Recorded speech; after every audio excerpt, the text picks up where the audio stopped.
How to link PayPal to Shopify store. That's what I will show you in this video.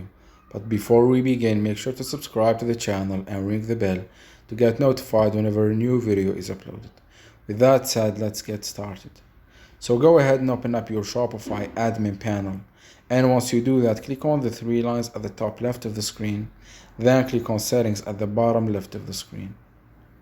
Once you're here, click on Payments to access the payment section of your Shopify store, and then scroll down to the payment methods. You will see that PayPal is added as a payment method, but it's not activated yet. So click on Activate PayPal, then click on Activate PayPal Express checkout at the bottom right. You will be redirected to the PayPal website,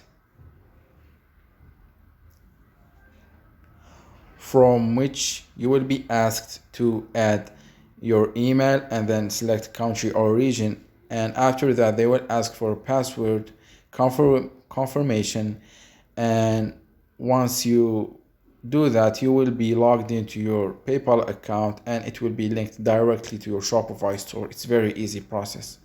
So that is it for this video. That's how you can add and connect your PayPal account to your Shopify store. If you have any questions, please leave them in the comment section down below. With that said, see you in the next video.